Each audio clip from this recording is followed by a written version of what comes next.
नमस्कार, मी पंजाब डक. आज आहे 26 मे 2026 आणि मी आलेलो आहे मुक्तिनाथ या ठिकाणी. मुक्तिनाथमध्ये हे नेपाळमध्ये हे ठिकाण आहे. या ठिकाणी आपले भारताचे पंतप्रधान आले होते आणि या ठिकाणामध्ये मुक्तिनाथ हे तीर्थक्षेत्र आहे आणि पाहू शकता हे या ठिकाणी आलेलं आहे. आणि या ठिकाणाहून महाराष्ट्रातल्या शेतकऱ्याला एक अंदाज देणार आहे.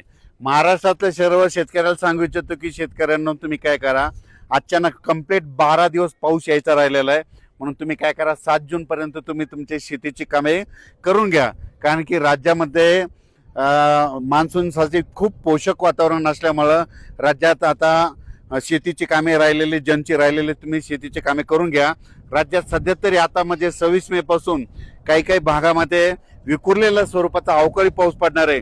पण 1 तारखेच्या नंतर 1 जूनच्या नंतर राज्यात दररोज समजा वेगवेगळ्या विभागामध्ये पूर्व विदर्भ, पश्चिम विदर्भ, दक्षिण महाराष्ट्र, उत्तर महाराष्ट्र, कोकणपट्टी, खानदेश, मराठवाडा 1 तारखेपासून काय होणार आहे, दररोज आज या विभागातल्या काही जिल्ह्यात तर उद्या दुसऱ्या विभागातल्या जिल्ह्यात की परवा तिसऱ्या विभागातल्या जिल्ह्यात असं करत करत काय होणार आहे, म्हणजे 1 जून नंतर थोड्या बऱ्याच भागामध्ये पावसाला सुरुवात होणार आहे.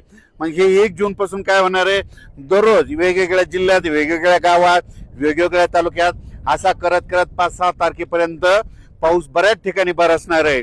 आणि त्याच्यानंतर काय होणार आहे, त्याच्या पाठीमागून लगेच मान्सूनचा पाऊस यायला आहे, म्हणून हा अंदाज सर्व शेतकऱ्यांना लक्षात. मग 7-8 जूनच्या नंतर काय होणार आहे, मान्सून सक्रिय होणार आहे.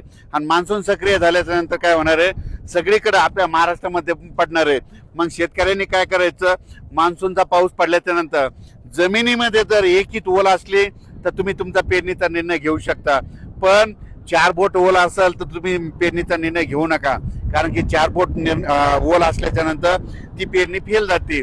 म्हणून हे देखील सर्व शेतकऱ्यांनी लक्षात.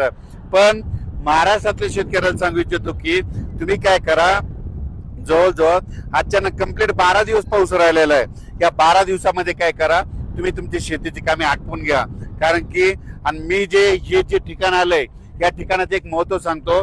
हे मुक्तिनाथ ठिकाण आहे, म्हणजे काठमांडूच्या पुढचं ठिकाण आहे आणि या ठिकाणाहून आलेलो आहे. आणि या ठिकाणी आपल्या भारताचे पंतप्रधान या ठिकाणी 2018ला देखील आले होते, 2022ला देखील आलेले होते. आणि खूप असं थंड म्हणजे थंड ठिकाण आहे, निसर्गरम्य, मुक्तिस्नान या ठिकाणी जलकुंड देखील आहे. या ठिकाणी स्नान करावं लागतं, स्नान केल्याच्या नंतर मुक्ती असे भेटते असं या ठिकाणी आख्यायिका आहे. म्हणून हे देखील सांगू इच्छितो. या ठिकाणी गौतम बुद्धाची देखील एक मूर्ती देखील आहे, हे देखील पाहू शकता. आणि असताना देखील इतकी थंडी आहे तर पाहू शकता. या ठिकाणी डोंगर आहेत, त्या ठिकाणी बर्फ देखील असतं.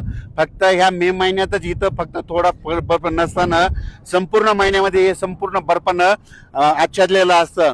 फक्त ह्या मेच्या मध्ये एप्रिल आणि मे महिन्यामध्ये थोडं दिसतं आणि मे महिन्यामध्ये थोडा हे रिकामा बर्फ दिसतो. नसता हे संपूर्ण बर्फानं आच्छादलेला प्रदेश आहे. म्हणून हे मुक्तिस्थान आहे. हे आहे म्हणजे नेपाळमध्ये काठमांडूच्या पुढं मुक्तिनाथ हे एक देवस्थान आहे. त्या ठिकाणावर 12 महिने थंडी असते. आणि या ठिकाणी आल्याच्या नंतर आम्ही जलकुंडामध्ये स्नान केलं, दर्शन घेतलं. दर्शन पुन्हा गौतम बुद्धाचं देखील दर्शन घेतलं. तिथं देखील मुक्तिनाथ त्या देवस्थानचं दर्शन घेतलं आणि आजूबाजूचा मग परिसरामध्ये फिरत आहोत.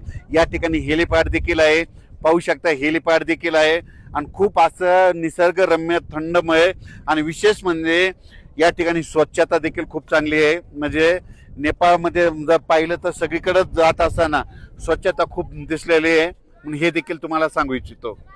एवढा डोंगरमय परिसर असताना, दऱ्याखोऱ्याचा असताना देखील रस्ते देखील खूप चांगले आहेत. आणि विशेष म्हणजे आम्ही येत असताना एक दरड कोसळल्याच्या नंतर काय झालं, लगेच त्या तिथल्या प्रशासनानं जवळपास 3-4 तास लागले आणि ते दरड हटवण्याचं काम केलं आणि रस्ता सुरळीत केल्याचं काम या ठिकाणी केलं. म्हणजे खूप मध्ये यात्रेकरूला या ठिकाणी सहकार्य करतात. म्हणून हे देखील तुम्हाला सांगू इच्छितो.